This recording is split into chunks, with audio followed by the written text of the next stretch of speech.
Friends, তো এবারও আমার যাত্রা শুরু হয়ে গেছে কাশ্মীরের টিউলিপ ফেস্টিভ্যালের জন্য। কিন্তু ব্যাপারটা হচ্ছে আমার সবাই আমরা ছড়িয়ে ছিটিয়ে গেছি। কে কে আছি একেবারে দেখাবো জম্মু স্টেশনে নেমে, কারণ সারা ট্রেনে আমার পুরো সবাই ছড়িয়ে ছিটিয়ে আছে। আর এই মুহূর্তে দেখতে পারেন আমি ক্রস করছি দক্ষিণেশ্বর দেখাতে পারবো না, কারণ বর্তমানে সবাইকে খাওয়া খেতে পাঠিয়ে আমি এমন এক প্যাসেঞ্জারের সিটে বসে। তো আপনাদের সাথে সরাসরি দেখা হবে একেবারে জম্মুতে। আর যদি জম্মুতে দেখা না হয়, রাস্তায় যদি স্পেশাল কিছু ঘটে তো দেখাবো। এপ্রিলের তপ্ত গরমে যখন পুড়ে যাচ্ছি, তখন খানিকটা স্বস্তির নিঃশ্বাস দিল সাথে চলা পলাশের বন।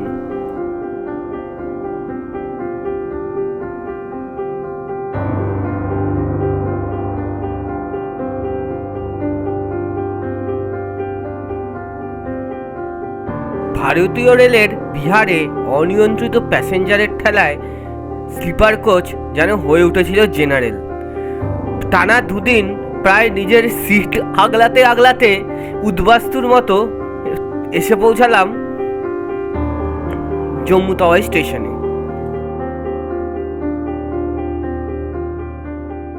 Hello friends, good morning from Jammu Tawi station থেকে বেরিয়ে গেছি। এখন গাড়িতে করে ওপরে উঠছি। এই রাস্তা আজকে দেখিয়ে লাভ নেই, কারণ আমার আগের প্রত্যেকটা ব্লগে দেখেছেন কীরকম রাস্তা থাকে। এখানে ইন্টারেস্টিং হবে শুধু সেই জায়গাটা দেখাবো। আর কিছু সিনেমেটিক অবশ্যই থাকবে।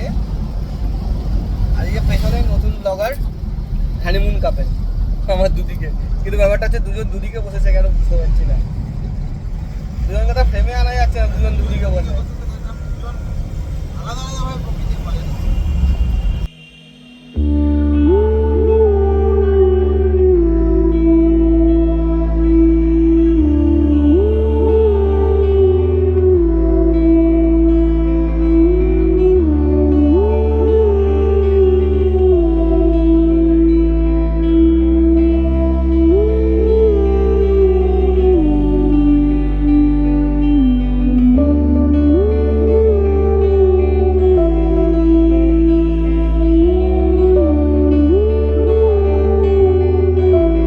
জম্মু তাওয়াই স্টেশন থেকে শ্রীনগর যেতে প্রায় সময় লাগে 5 ঘন্টা থেকে 5.5 ঘন্টা, প্রায় 250 কিলোমিটার মতো জার্নি। তাই রাস্তায় করে নিতে হবে কোথাও লাঞ্চটা।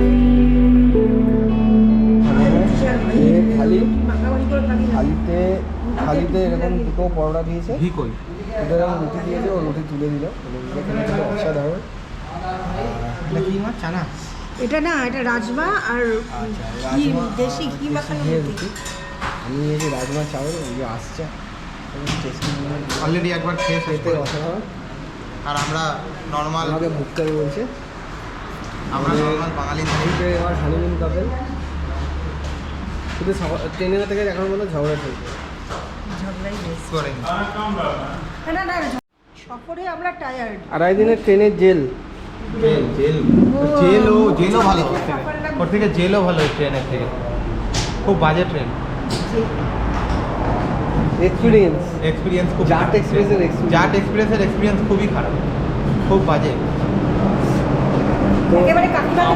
আমার আরএসি টিকিট থাকায় আমি জাট এক্সপ্রেসে ফ্লাইং জাট হয়ে ঘুরছিলাম। কি বলবে, 2.5 দিনের জাট এক্সপ্রেসের সফরে কাকিমা থেকে জেঠিমা হয়ে গেলাম। এটাই হচ্ছে সমস্যা আমার।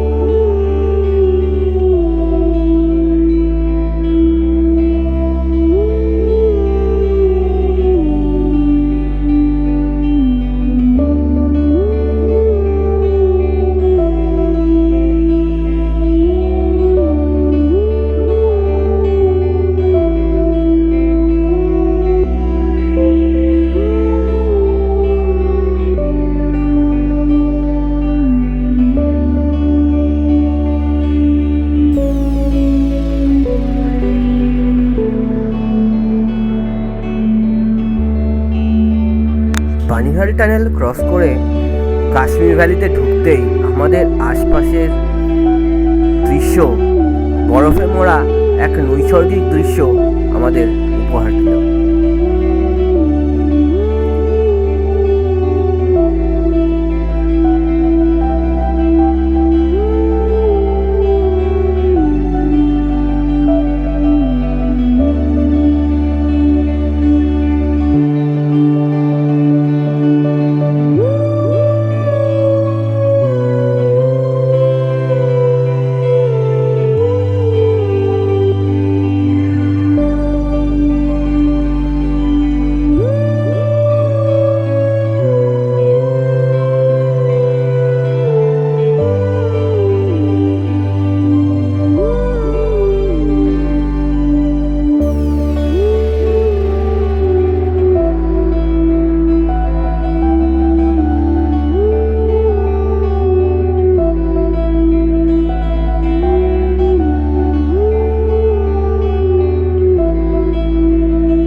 পুলওয়ামার কাছে রাস্তাই হয়ে উঠেছে ভারতীয় বায়ুসেনার রানওয়ে। এই মুহূর্তে চলেছি সেই রানওয়ের ওপর দিয়ে।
অবশেষে এসে পৌঁছালাম ডাল লেকের কাছে। সৌন্দর্য যেন হাতছানি দিয়ে ডাকছে, কিন্তু হয়ে পড়েছি প্রচণ্ড টায়ার্ড। এবার রেস্ট নিয়ে দেখা হবে কালকে।